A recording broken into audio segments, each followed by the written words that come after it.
Screen पे एक article देख रहे हैं, जिस आर्टिकल में ये कहा जा रहा है कि यूएस के जो नाटो एम्बेसडर हैं उन्होंने चाइना के ऊपर गुस्सा किया है और उन्होंने कहा है कि तुम रूस के युद्ध में मदद कर रहे हो। चाइना के ऊपर गुस्सा है। हालांकि इससे पहले ग्राहम ने भी भारत, चाइना और ब्राजील के ऊपर कुछ इसी तरीके से कहा था, पर इन सब के बीच में भारत ने भर भर कर क्या भेजा है रूस, जिसके बाद रूस ने कहा है कि भारत हमारा सच्चा दोस्त है। जियोपॉलिटिक्स में बहुत कुछ चल रहा है। हमेशा की तरह वर्ल्ड मिरर के इस एपिसोड में जानने को मिलेगा बहुत कुछ, इसलिए वीडियो को अंत तक जरूर देखें। रूस यूक्रेन युद्ध की बात करें ना तो दोनों ही एक दूसरे के ऊपर हमले बंद नहीं कर रहे हैं। अब आगे कब समझौता होगा, कब शांति होगी, इसको लेकर कुछ भी नहीं कहा जा सकता है। अगर अभी की बात करें तो हाल फिलहाल में रूस ने यूक्रेन पर हवाई हमलों को तेज कर दिया है। 21 जुलाई 2025 को रूस ने 728 शाहेद ड्रोन और डिकोय ड्रोन के साथ 13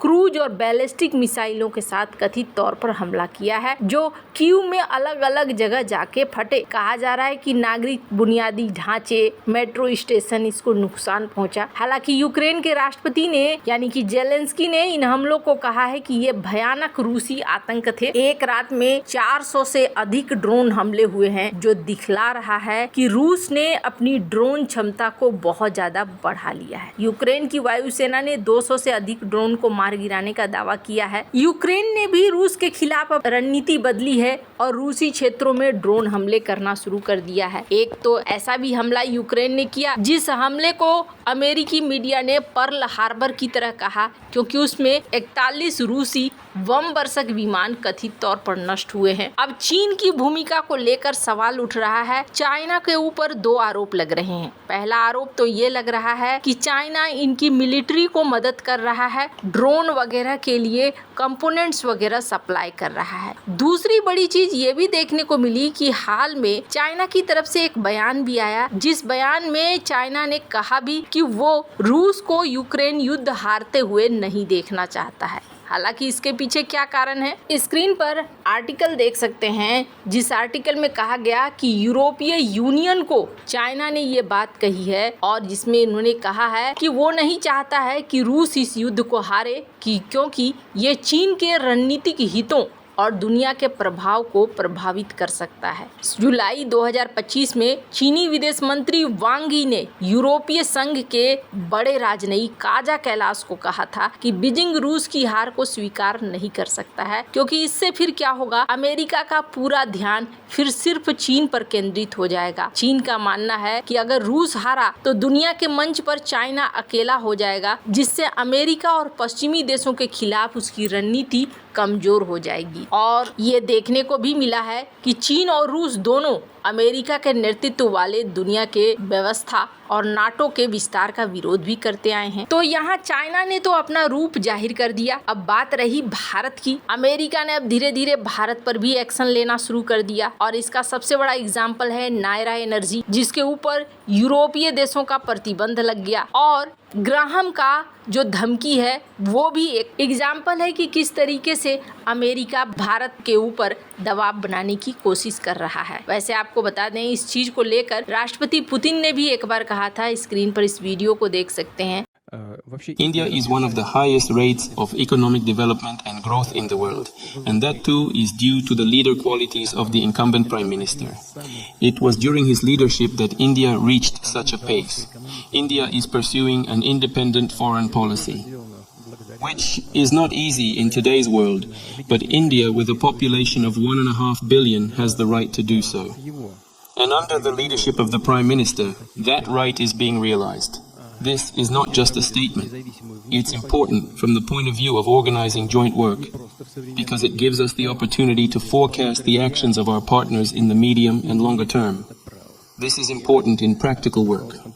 Can we rely on the country and its leadership to cooperate, or will it make decisions tomorrow that do not even correspond to its national interests? With India, such games don't exist. I can tell you this. जिसमें उन्होंने कहा था कि भारत एक दबाव को महसूस कर रहा है, लेकिन भारत हमारा सच्चा दोस्त है और हम जानते हैं कि भारत अपने स्वतंत्र नीति पर काम कर रहा है। हालांकि राष्ट्रपति पुतिन ने कई बार पीएम मोदी की सराहना की है और भारत को अपना दोस्त देश कहा है। स्क्रीन पर आप देख सकते हैं इस वीडियो को। First of all, let me say that the relations between Russia and India are consistently developing in all the areas, and the main guarantor for that is the policy led by Prime Minister Modi. His Excellency is one of the politicians of the global scale that I was talking about previously without giving the names. I cannot imagine His Excellency Modi getting intimidated or being forced to take any steps or actions that would go against the national interests of India and the people of India. And there is pressure against him.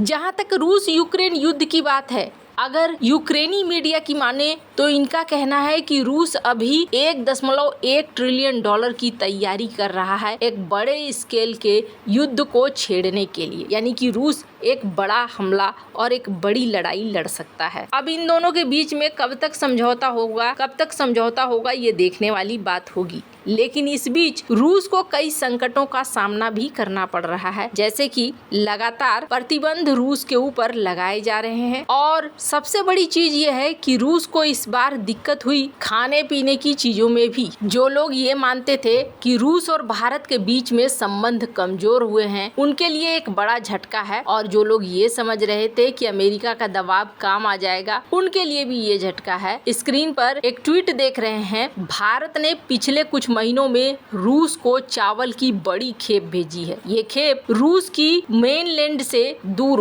Baltic सागर के किनारे बसे Kaliningrad रूस का एक सुदूर इलाका है, जिसका प्रशासन रूसी सरकार संभालती है। भारत दुनिया में चावल का एक महत्वपूर्ण निर्यातक है और आपको बता दूं, हाल के सालों में रूस इसके प्रमुख आयातक में से एक बना है। भारत रूस को अलग अलग तरह के चावल निर्यात करता है, जिसमें मुख्य रूप से बासमती चावल और लंबे दाने वाले चावल शामिल है। ये जो ट्वीट आया है, इस ट्वीट में रूसी मीडिया ने लिखा है, रूस भारत दोस्ती में कोई शक नहीं है। नई दिल्ली ने चावल की एक बड़ी खेप से भोजन उपलब्ध कराया है। भारत रूस की खाद्य आपूर्ति में चावल की एक और बड़ी खेप के साथ सहयोग बनाए हुए है। इस बार 5 खेपों में 125 टन चावल बाल्टिक बंदरगाह पहुंचा है। साल 2025 की शुरुआत से भारत ने 390 टन चावल की आपूर्ति की है, जो व्यापार में लगभग $4,70,000 का है। इस कदम ने रूस के लिए खाद्य आयात स्थिर बनाया हुआ है,